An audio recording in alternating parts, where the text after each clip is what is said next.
Hello po, good afternoon mga mami. Ngayon ay naisipan ko naman na magluto ng chicken rice. Ito ay talagang sobrang sarap nito. Kanin pa lang ay talagang feeling mo may ulam na. Kasi yung lasa ng chicken ay nasa rice. Kaya talagang masarap po talaga ito. Pwede ito sa pangdagdag sa inyong mga menu. Napakadali po ng kanyang ingredients. Talagang swak sa budget. Ito po yung ating ingredients sa ating chicken rice. Isang chicken, mahigit po siya 1 kilo. At ito po yung ating rice na 7 cups. Pwede naman kayong magbawas ng kanin, pero kami kasi marami kaming kumakain, kaya 7 cups ang aming isang kainan. Ayan po. Kahit anong rice pwede. At ang ating tubig na 8 cups po ito. Yung ating soy sauce, 1 tablespoon. Yung ground black pepper, 1 teaspoon at saka 1 tablespoon na salt, 1 piece onion, at yung 6 cloves na garlic. Pinitpit ko lang po. At saka yung ating chicken broth. Ayan po, 1 piece. 2 tablespoon toasted garlic.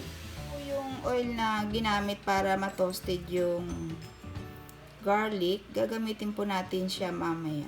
Ito po yung ating cooking pot. Lalagyan po natin ang kanyang mga ingredients, sibuyas, bawang,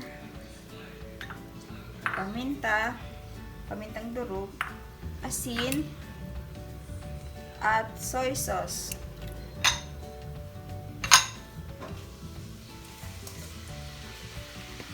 At yung whole chicken. Yan po. Okay po. Yan. Pakukuluan lang po natin ng 15 minutes. Tatakpan po natin. Magdadagdag po ako ng kalahating kutsara na magic sarap.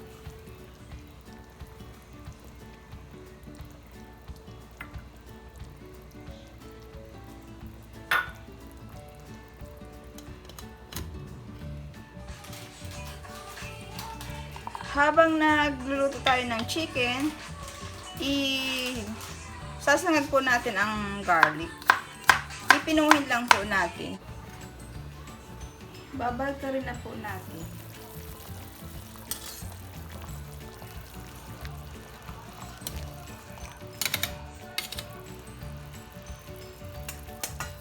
Five minutes pa po.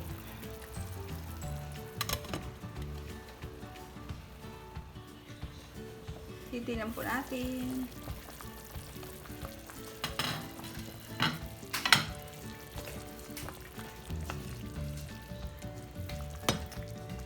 Okay na po. I-off na po natin ang apoy. Palalamigin lang po natin.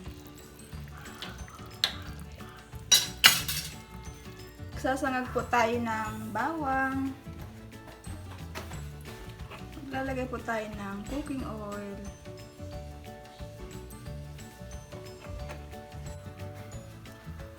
Lalagay po natin itong garlic.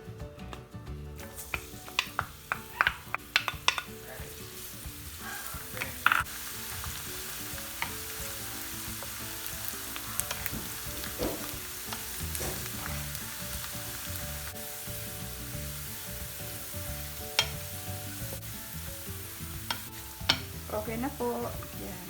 Okay na. Sasarain lang po natin.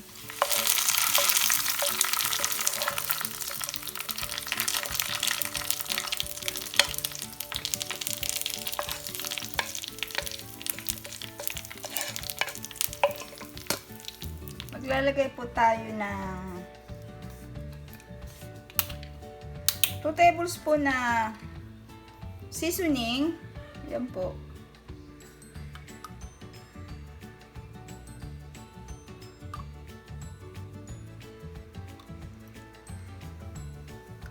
Two tablespoon na oyster sauce.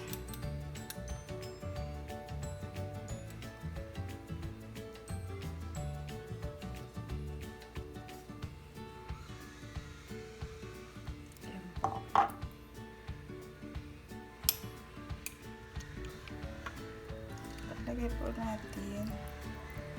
Ito na pala.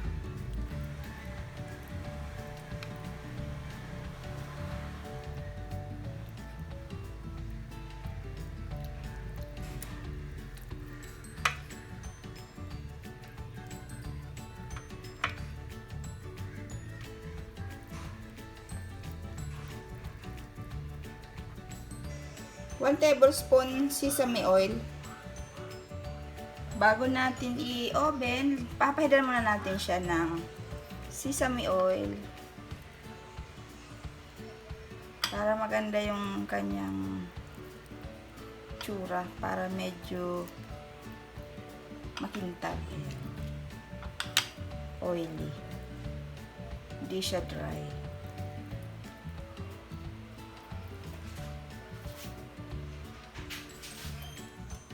Ayan na po yung ating chicken, naka-oven na po. I-bake lang po natin siya ng mga 1 hour dahil luto naman na po ang loob niyan. Sa init na siguro 180 lang. Sasalain lang po natin yung ang pinaglagaan ng chicken.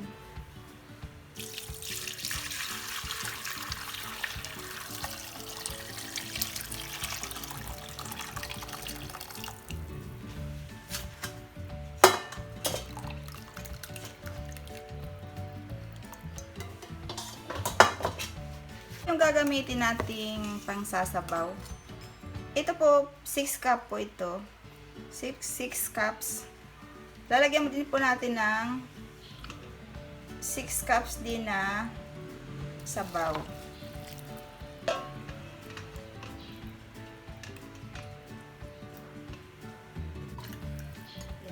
Two.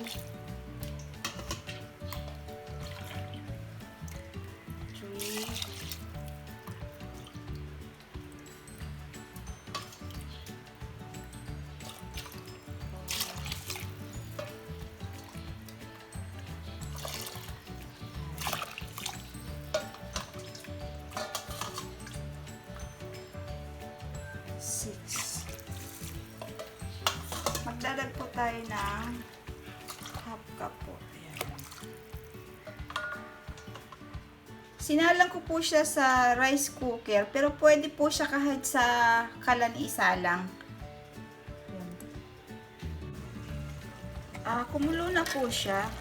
Lalagyan po natin siya ng 2 tablespoons sa ibabaw lang ng toasted na garlic. Para maglasang garlic siya. Hintayin na po natin siyang maluto. Yan na po yung ating chicken. Babalik tayo na po natin. Open na yung ating chicken.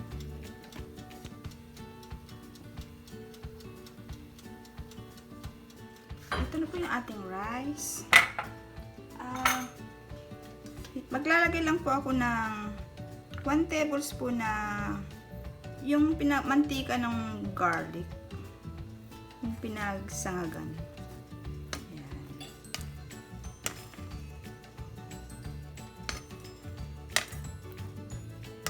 Sobrang sarap po niyan. Kahit wala pong ulam. Kaya na po yan.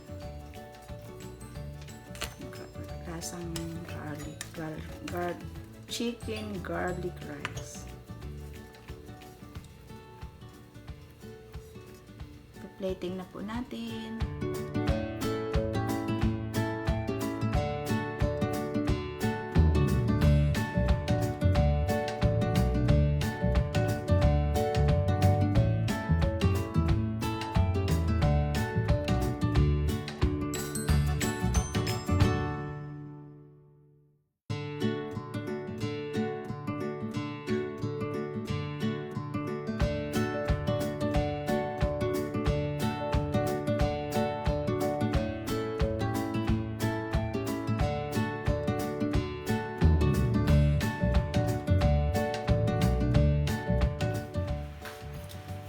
po yung ating chicken rice.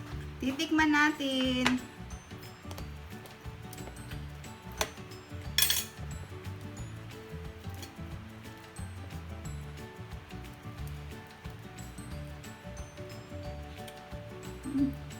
Sarap.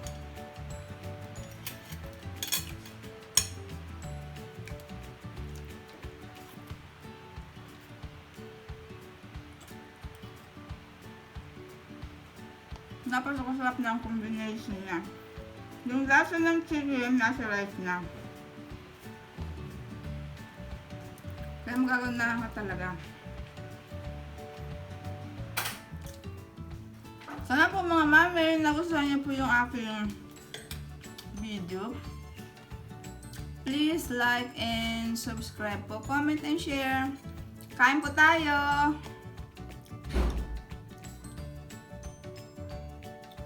Bye!